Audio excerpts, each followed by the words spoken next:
and they want to build a new nation. That nation, the color of nation, they want to have only saffron. That's how the new education policy reflects under this scenario. It's very dangerous. It's 100% exclusionary. It's 100% against women, dalits, Muslims, adivasis, all those who have been struggling with much difficulty. I want to say all the toiling masses of India.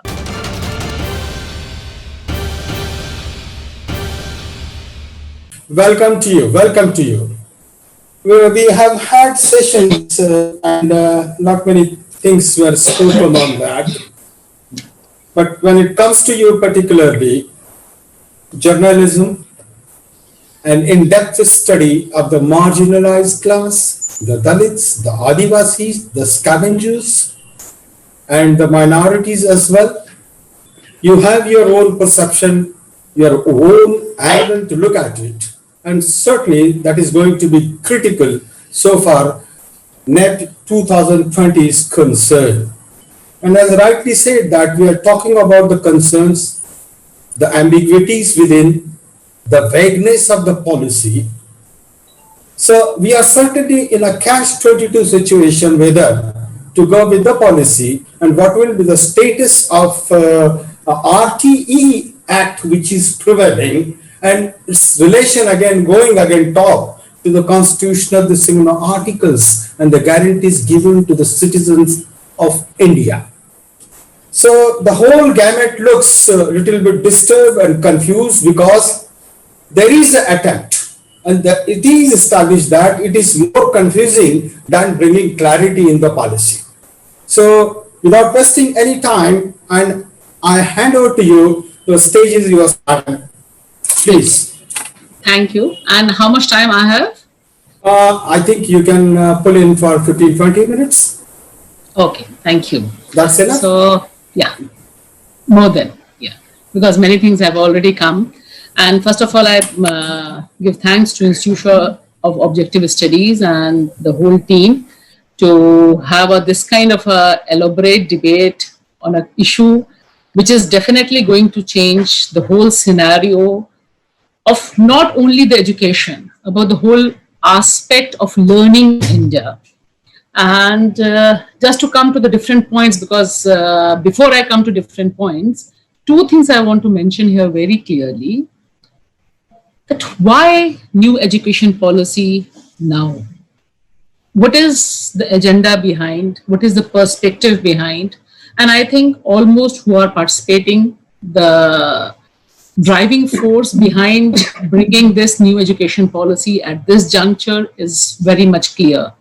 And after reading the whole document, the way it has been presented, the way some words which seems to be very progressive, as if holistic education, there is no bar, you can move from one medium to another, and you can choose multiple streams, blah, blah. Many things are there, which has been the demand from the education sector for long. So these words are also, you can say, as a sugar, they have been spread over this whole new education policy. So if you see the first layer, you feel, oh, it's very progressive. This was the demand. And 6% of the GDP, 10% is the demand, 6% of the GDP, everything.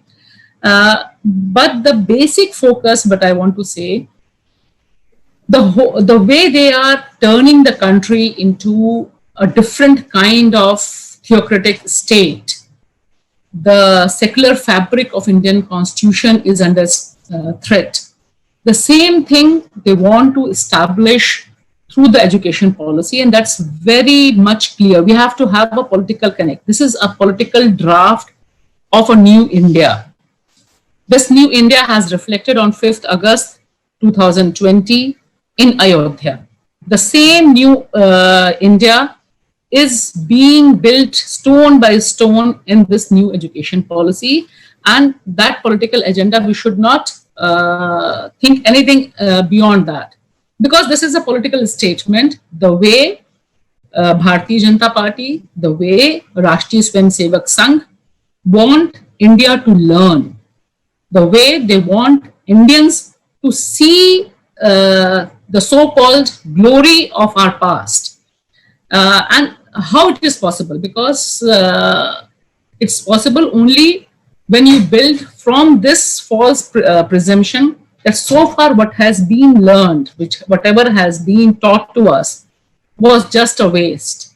There is no consideration of different processes which has happened in all these years.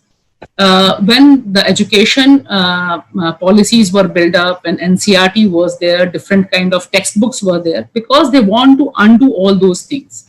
And in this, the biggest threat for them is that there are millions of Indian citizens right now when we are talking in 2020, after all the oppression, all the regressive environment, who are educated, who have degree, who want to go for IAS exams, who are sitting in IAS exams, who are clearing, those who have a confidence that, okay, they got education, one of the best education, and now they can claim for their rights. So this is where the Indian youth stands right now.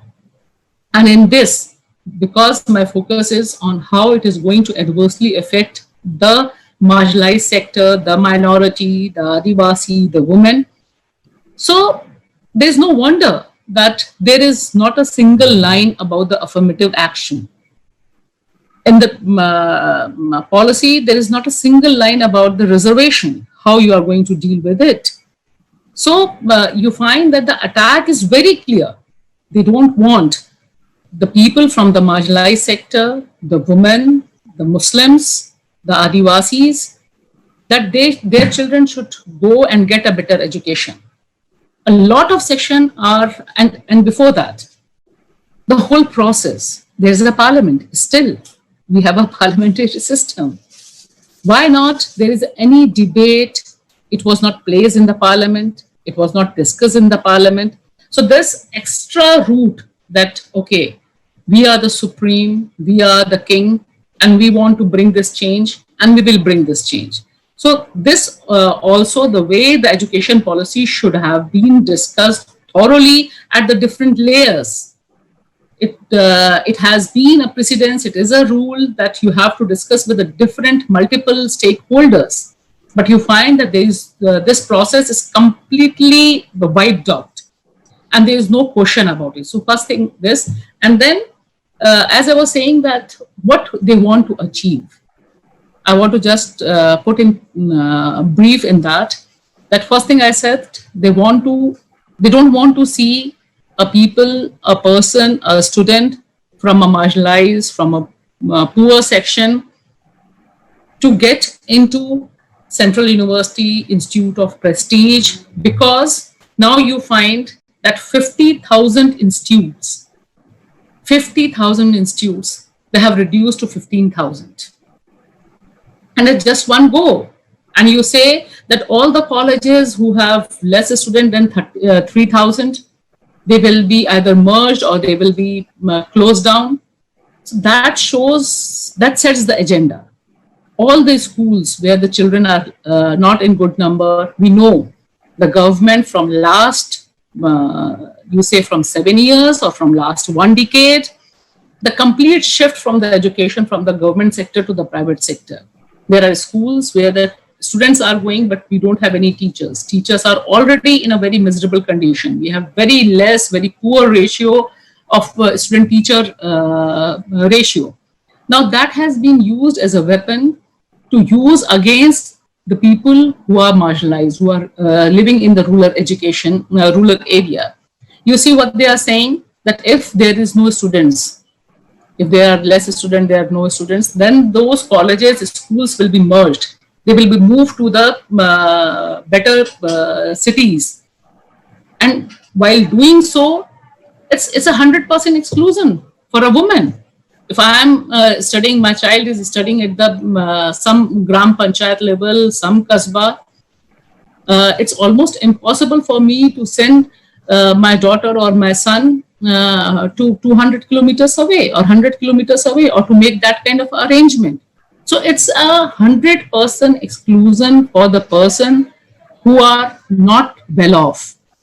And this is not going to pain anyone, because the whole thing is focused around how the middle class is going to get the maximum benefit.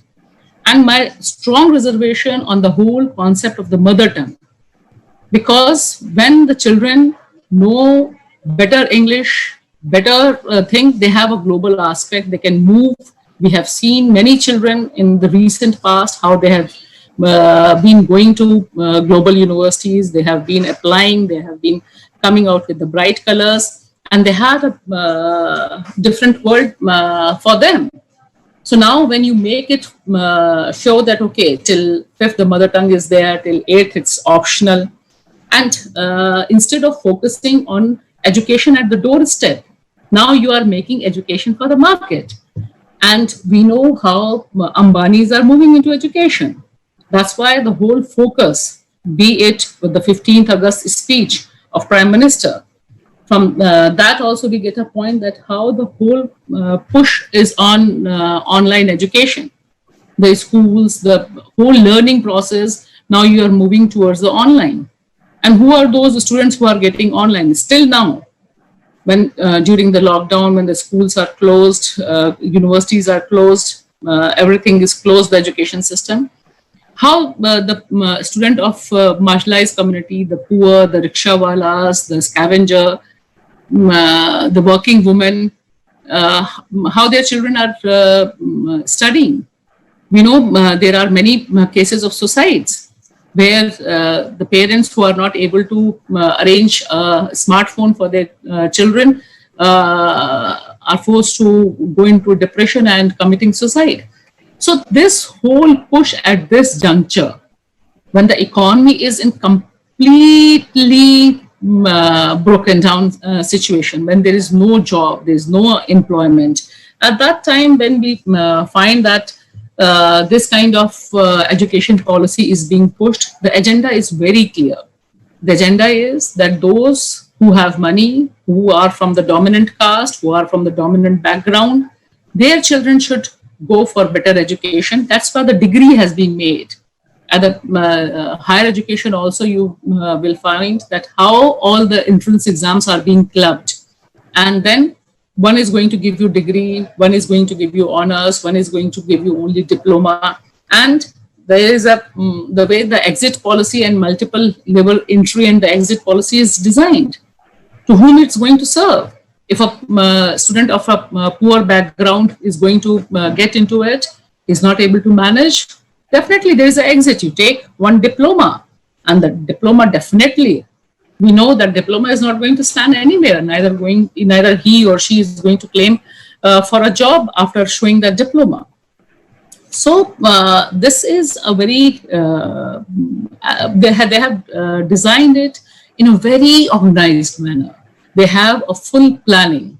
They want to change the whole learning process. And from some time, I think all of you who are hearing must have been noticing what kind of programs, what kind of WhatsApp message you are receiving on your mobile, on the social media, about the history, about the glory of the history. And we have 2-3 programs of the famous Sudhir Chaudhary. He is telling that history, whatever history we have been reading, is not the real history. That's what the RSS agenda is. They want a different kind of a history, and for that they have been working for very long, and that footprints in a very clear way we find in this new education policy, where we talk about culture. What's Indian culture? What's Sanskrit?